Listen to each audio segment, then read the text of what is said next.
Olá, pessoal! Nessa primeira aula, nós vamos ver um pouquinho do histórico da microscopia e como o microscópio contribuiu para os primeiros estudos da biologia celular. As primeiras descobertas científicas foram motivadas pela necessidade constante que os profissionais da saúde tinham de encontrar cura para certas doenças. Foi a medicina que impulsionou os estudos das estruturas dos seres vivos e, consequentemente, do corpo humano, inicialmente com a anatomia, que é o estudo dos órgãos, e depois com a histologia, que é o estudo dos tecidos que formam os órgãos. Esse indivíduo, Johannes Kepler, foi um físico e astrônomo alemão que construiu em 1611 um aparelho com lente única capaz de aumentar o tamanho dos objetos, princípio utilizado para a criação das lentes de telescópios. Galileu Galilei foi um astrônomo e físico italiano considerado como verdadeiro fundador do método experimental. Em 1612, ele construiu o que pode ser considerado o primeiro microscópio. Quem iniciou os estudos em microscopia foi uma dupla conhecida como Hans e Zacharias Janssen, pai e filho. Em 1590, o holandês construiu um microscópio óptico que ele chamou de composto, ou seja, que tinha mais de uma lente sobreposta. O microscópio óptico recebeu essa denominação por usar o mesmo princípio do olho humano para a formação da imagem e pela incidência da luz visível. Até então, o microscópio não era utilizado para o estudo de tecidos biológicos. Quem primeiro fez isso foi um biólogo inglês em 1655, que analisou no microscópio óptico um tecido vegetal, a cortiça, e viu que a cortiça era formada por vários compartimentos menores, que ele chamou de célula. Na verdade, o Hooke não observou as células vegetais. A célula é um material vivo. O que ele observou foi a parede celular, que é de celulose, ou seja, um esqueleto das células vegetais. Marcelo Malpighi foi o primeiro cientista a observar que as células estavam cheias de um fluido gelatinoso vivo, ao qual ele deu o nome de protoplasma, mais tarde chamado de citoplasma.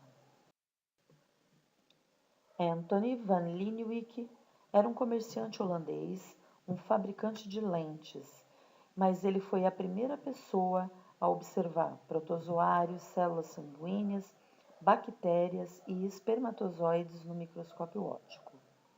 O microscópio primitivo de Leeuwenhoek eram lupas combinadas que alcançavam um aumento de 260 vezes.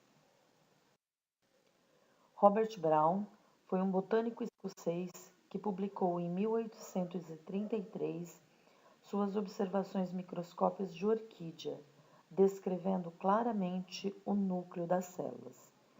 Ele estava descrevendo as células eucarióticas. Todos esses estudos resultaram em 1838 na publicação de uma teoria que foi chamada de teoria celular. Matthias Schleiden e Theodor Schwann foram os mentores dessa teoria. Essa teoria dizia que um indivíduo, para ser considerado vivo, ele teria que ser primeiramente constituído por células, segundo, reproduzir-se, terceiro, possuir metabolismo e dessa forma aproveitar a energia de moléculas químicas, e finalmente deveria ser capaz de fazer síntese proteica. Albert Kolliker foi um cardiologista alemão que descreveu pela primeira vez as mitocôndrias, que foram visualizadas em microscopia óptica em 1857. Kolliker trabalhava com células musculares cardíacas que, além de possuir muitas mitocôndrias, possuem mitocôndrias realmente grandes.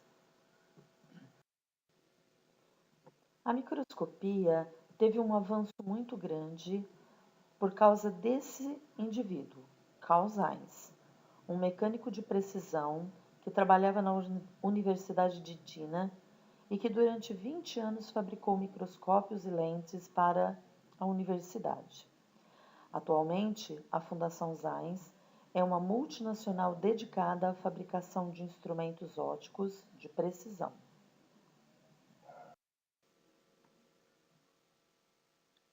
Walter Fleming era um anatomista alemão que descreveu em 1879 o comportamento dos cromossomos durante a mitose.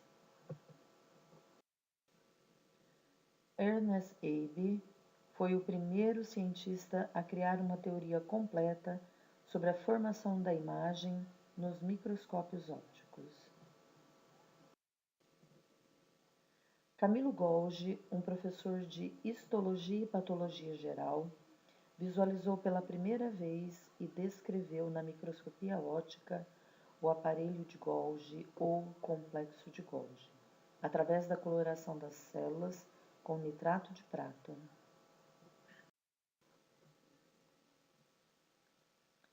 Ernest Ruska foi o inventor do microscópio eletrônico de transmissão, junto a Max Knoll, em 1931.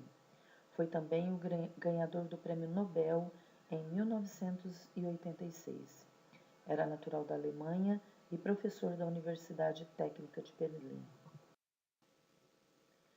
Em 1988, passam a ser utilizados os microscópios eletrônicos de varredura, no qual o feixe de elétrons, em vez de atravessar o objeto, varre-o como uma pessoa sentindo com os dedos o relevo de uma superfície. Vamos passar agora a conhecer um pouquinho do processo de formação da imagem da microscopia óptica. O olho humano consegue enxergar uma estrutura até 0,1 milímetro. Normalmente, quando se trata de microscopia, nós usamos um tipo de escala que está abaixo do milímetro. Se pegarmos 1 milímetro e dividirmos o milímetro por 1000, teremos uma escala microscópica conhecida como micrômetro. Ou seja, o olho humano ele consegue enxergar até 100 micrômetros. O microscópio óptico trabalha então numa escala por volta dos micrômetros. O microscópio eletrônico consegue nos dar um limite de resolução muito abaixo disso. Ele permite que a gente enxergue até 1 nanômetro. O nanômetro é uma escala que é obtida dividindo 1 micrômetro por 1000. Então, se dividirmos 1 micrômetro por 1000, nós teremos 1 nanômetro. Dessa forma, o micrômetro ele corresponde a 10 a menos 3 milímetros e o nanômetro corresponde a 10 a menos 3 micrômetros. Existe ainda uma unidade menor do que essa, é o angstrom. Um angstrom seria 1 nanômetro dividido por 10, ou seja, um angstrom é 10 a menos 1 nanômetros. Sendo assim, o limite de resolução do olho humano ele está por volta de 100 micrômetros, enquanto o limite de resolução do microscópio óptico ele está na casa de 0,1 micrômetros. Já o microscópio eletrônico permite que a gente visualize uma estrutura até o tamanho de 1 nanômetro. Estamos falando muito de limite de resolução, mas o que seria um limite de resolução? O limite de resolução é a menor distância para que duas partículas apareçam nítidas como objetos separados. Sendo assim, quanto menor o limite de resolução que tem o microscópio, maior o seu poder de resolução, que é a capacidade de separar os detalhes, ou seja, a sua capacidade de aumentar o tamanho da imagem. Percebo que em microscopia não é tão importante o tamanho da imagem como é a nitidez, ou seja, mais importante que aumentar é enxergar de maneira nítida. Quando nós olhamos um tecido biológico no microscópio óptico, a ampliação total que a gente vê é o aumento da objetiva, que é essa lente que está próxima do objeto, vezes o aumento da ocular, que é essa lente que vai no olho humano. Para visualizar qualquer tipo de tecido no microscópio óptico, esse tecido tem que ser cortado fino o suficiente para que a luz o atravesse, para assim poder formar a imagem. Esses tecidos biológicos são então cortados num aparelho como esse, chamado de micrótomo. O micrótomo corta tecidos biológicos em cortes de tamanho micrométrico. Essa imagem mostra para a gente esquematicamente o trajeto da luz e da imagem que vai ser formada no olho humano. Então, na base do microscópio óptico existe uma lâmpada que emite uma luz. Essa luz vai incidir sobre o objeto, vai atravessá-lo e vai transportar a imagem até essa lente de aumento, a objetiva. A objetiva aumenta o tamanho da imagem uma primeira vez. Joga essa imagem aumentada em uma peça chamada prisma. O prisma, ele inverte a imagem e envia a imagem invertida e aumentada para uma segunda lente, a ocular. Dessa maneira, o olho humano percebe uma imagem aumentada e invertida. Essa é uma imagem de um esfregaço de células do sangue visto em microscopia óptica comum, mas corados com um corante artificial. O que vemos aqui são hemácias anucleadas, corados em cor de rosa, e os leucócitos, que são as células brancas do sangue, corado com um núcleo mais roxo. Existem diferentes tipos de microscopia óptica. O tipo de microscopia óptica mais comum, este que normalmente a gente vê nos laboratórios usados durante as aulas, é chamado de microscópio óptico de fundo claro. No entanto, o microscópio óptico de fundo claro apresenta uma certa dificuldade em nos mostrar células vivas, por estas células serem transparentes, translúcidas, ou seja, por falta de contraste das células vivas. Para isso, existe esse tipo de microscópio, conhecido como microscópio óptico de contraste de fase. O microscópio óptico de contraste de fase é dotado de um sistema óptico especial que transforma diferenças de fase dos raios luminosos em diferenças de intensidade, permitindo assim que a gente consiga um contraste melhor entre o meio externo e a célula viva. Portanto, esse tipo de microscopia é usada em tecidos vivos que são difíceis de visualização por serem incolores e transparentes. Essa é uma cultura de células musculares, que são células ricas em actina, que é uma proteína que atua na formação do esqueleto celular, do citoesqueleto. Nesse caso, essas células estão em uma microscopia de contraste de fase. Se nós estivéssemos utilizando uma microscopia óptica comum, essas células não estariam visíveis dessa forma por causa da falta de contraste com o meio externo. Observemos a imagem a seguir para poder entender essa diferença. Esta é uma cultura de células da crista neural, que foram cultivadas e examinadas por meio de 3 sistemas ópticos diferentes. O preparado não está corado e as mesmas células aparecem em todas as fotografias. Use as duas células pigmentadas para orientar-se em cada imagem.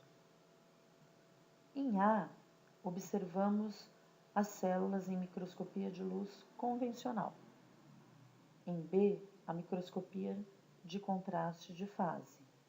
Em C, uma microscopia de diferença interferencial, chamado de microscopia de interferência, de contraste segundo Normarsky. Percebam que na primeira imagem nós não conseguimos visualizar direito as células, que estão muito visíveis no contraste de fase, e parece que negativadas na terceira, que é a microscopia de interferência. Na microscopia de interferência, nós parecemos observar uma estrutura tridimensional das células. Esta é a imagem de um neurônio em microscopia de fluorescência. O neurônio aparece corado em verde. A microscopia de fluorescência permite identificar substâncias em concentrações muito baixas.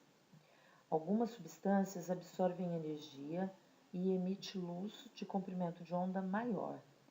Essas substâncias são chamadas de fluorescentes e elas brilham a um microscópio que é dotado de uma fonte de luz ultravioleta. Normalmente, essa técnica é aplicada com técnicas citoquímicas, onde é utilizado um corante fluorescente. Por exemplo, nesta imagem, uma cultura de célula cancerosa foi corada com um corante de fluorescência chamado alaranjado de acridina e visto sob a luz ultravioleta. Esse corante ele reage diferentemente com o RNA e o DNA. O alaranjado de acridina, em contato com o RNA, cora o citoplasma de vermelho, e em contato com o DNA, cora os núcleos em amarelo fluorescente. Nessa imagem, nós podemos visualizar diversas células tumorais de um câncer de mama que reagem ao mesmo corante de fluorescência. Em vermelho, podemos observar a proteína actina. Em verde, as mitocôndrias. E em azul está corado o núcleo dessas células. Um outro tipo de microscopia óptica que é possível utilizar hoje em dia é o microscópio óptico confocal. No microscópio óptico confocal, a iluminação é feita por um delgado feixe de raio laser que varre o corte, iluminando ponto a ponto um determinado plano da célula, realizando um corte óptico virtual. A imagem é formada exclusivamente pelas estruturas que estão no plano da varredura, sem que os componentes celulares situados em outros planos contribuam para a formação da imagem.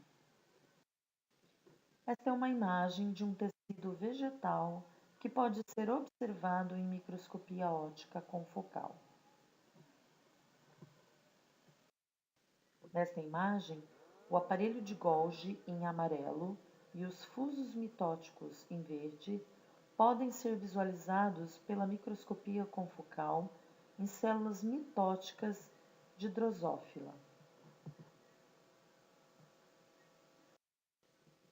Nesta imagem, nós observamos uma mesma estrutura em microscopia óptica de fluorescência normal, padrão, e a mesma estrutura vista numa microscopia confocal, mostrando a riqueza de detalhes maior que a microscopia confocal nos permite.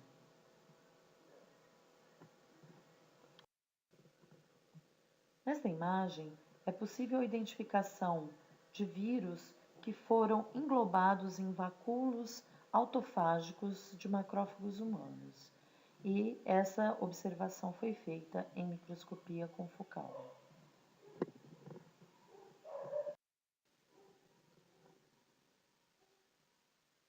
A microscopia eletrônica ela usa um outro princípio para a formação da imagem, ou seja, ao invés de trabalhar com feixe de luz visível, trabalha na verdade com um feixe de elétrons que atravessa o objeto.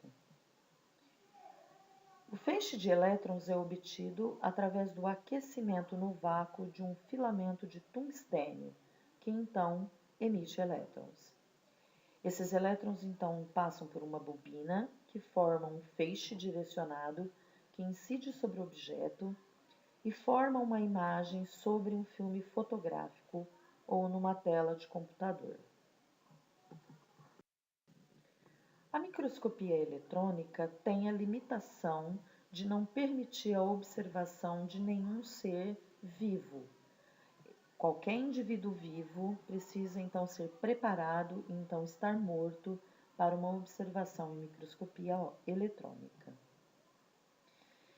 Existem dois tipos de microscopia eletrônica: a microscopia eletrônica de transmissão e a microscopia eletrônica de varredura. Esta é a imagem de um neutrófilo, ou seja, uma célula do sangue, em microscopia eletrônica de transmissão.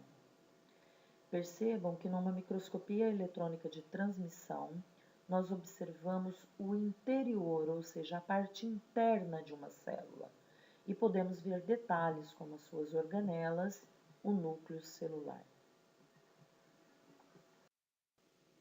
Esta é uma imagem de um macrófago em microscopia eletrônica de transmissão.